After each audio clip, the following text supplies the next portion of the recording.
Why does the modern state of Israel exist? What happened around 1948 that resulted in the birth of a nation? We learned in part one that modern Israel is not the fulfillment of biblical prophecy. So, what is it? How should Christians view Israel? I'm Michael, the Bible rethinker. It's time to rethink.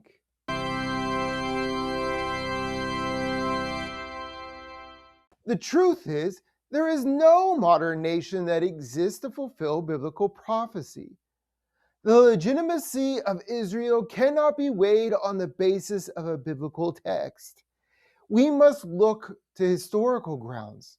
We need to understand the zeitgeist of the first half of the 20th century, a time when the whole world seemed to convulse and new maps became outdated almost every week.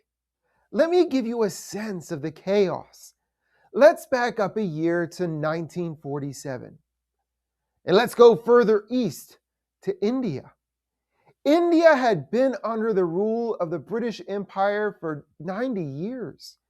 They were part of an empire where the sun never set. Britain had dominions all over the world. India was never content with British rule, and when the 1940s rolled around, things were finally coming to a head.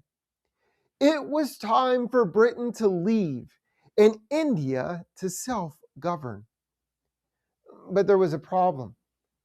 There were several ethnic groups and religions in India, and they did not all desire to peacefully coexist in the same nation. The Muslims insisted they should have their own nation. They wanted a partition. Finally, a compromise was reached. The Muslims would receive two large, detached pieces of property in the northern part of India, and the Hindus would have control of the bulk of the mainland. The India that had existed for centuries would be severed.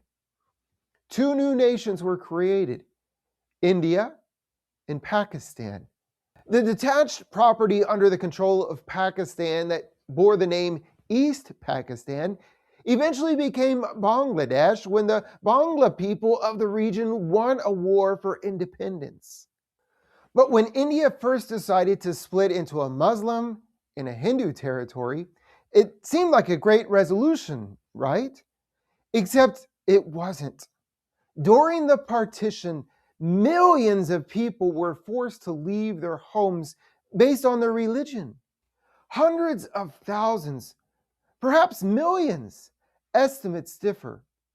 Millions of people senselessly slaughtered. Women even fared worse, if you understand my meaning. Don't forget this story. We will come back to it.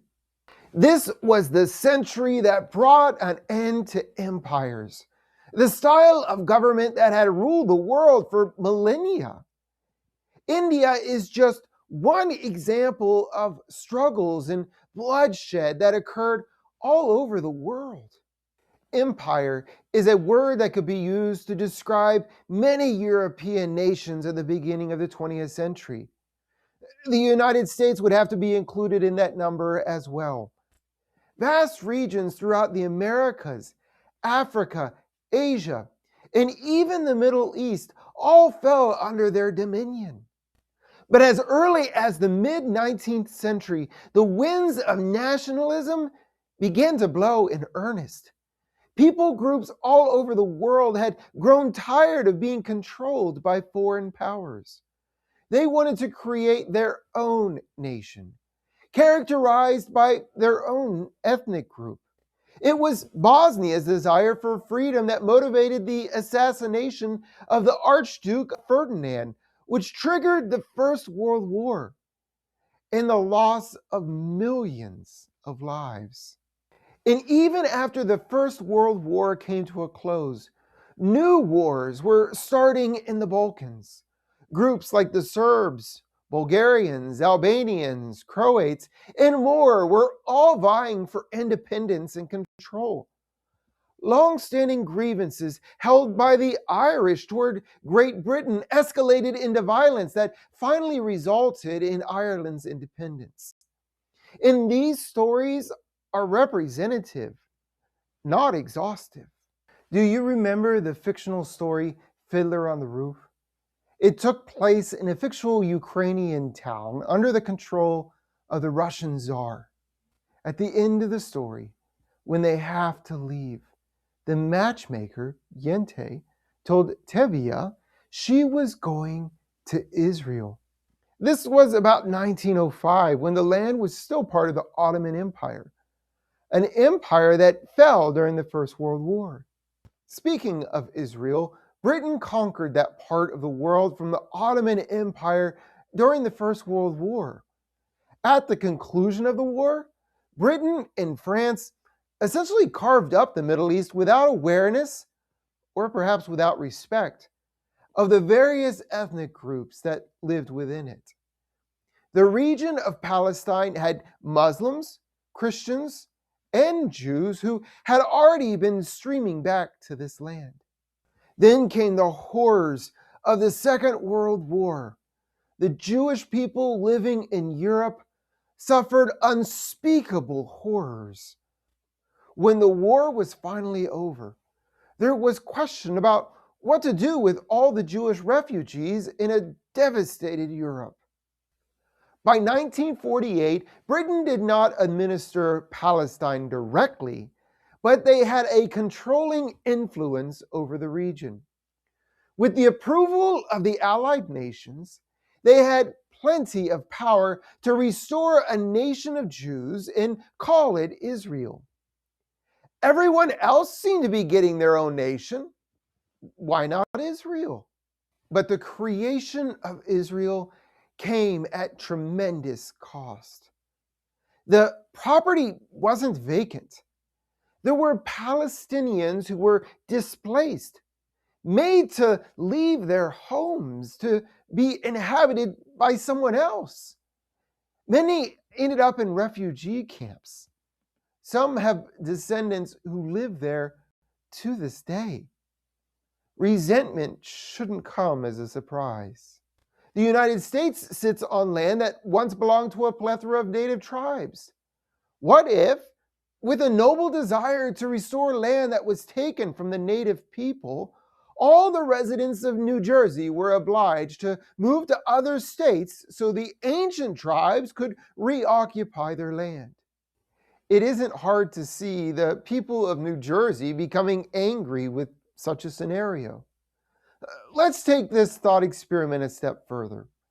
Which tribes would be permitted to live there? Would it be the tribe that resided there when Europeans first arrived? But what if that tribe had conquered the land from a different tribe? Should the property revert to the tribe that was there before? Do you see the problem? How far back do you go? Someone else always controlled any given region before the present occupier. But let's return to real history. Why would the Allied nations impose their authority in this way in the Middle East? We have to remember that displacement wasn't unique for the Palestinians. Europe lay in ruins. There were refugees everywhere. Some people were still trying to find their family members. Save for America, the Allied nations had so much distress already in their own nations. Perhaps we can understand, not agree with necessarily, but understand why they wouldn't be concerned about displacing Palestinians.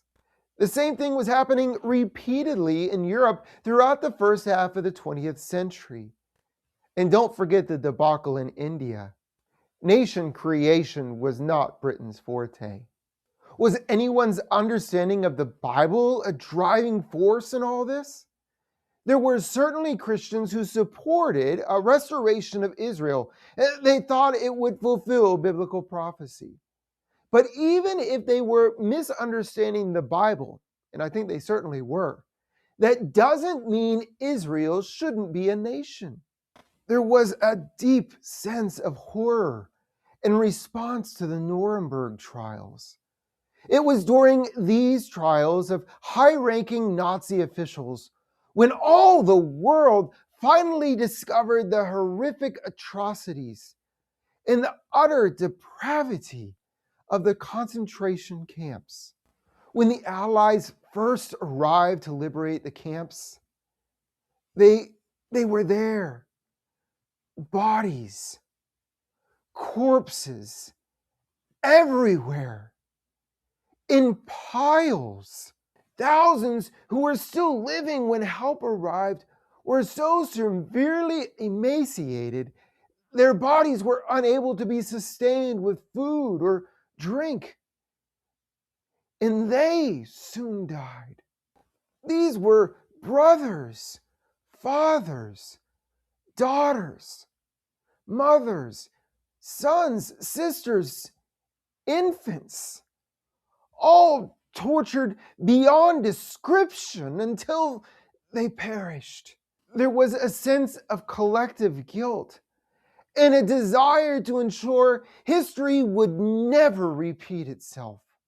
The reformation of the nation of Israel appeared to be the best solution. The nation of Israel has a right to exist just like any other nation. Every nation has the right to defend itself. No nation has the right to carte blanche military operations. The situation with Israel and Palestine is complicated. The purpose of this video is not to present a resolution, but I would encourage you to listen and develop a nuanced understanding of the tension. And when violence befalls the Israelis, weep for their suffering. Jesus grieves when Israelis suffer. But when calamity strikes the Palestinians, grieve their suffering as well. Jesus' heart is broken when Palestinian lives are destroyed. The creation of Israel was the product of its time. It was messy. Sometimes it was ugly. It was consistent with what was happening all over the world in the first half of the 20th century. It was not the fulfillment of prophecy. Israel is a secular state. Israel's creation was a product of history, not prophecy. The true return from exile began with Jesus, and it will be completed when he returns. You and I are called to love the Palestinians and love the Israelis. They need Jesus. Blessed are the peacemakers, for they will be called children of God. May our attitudes, words, and actions point them to Jesus.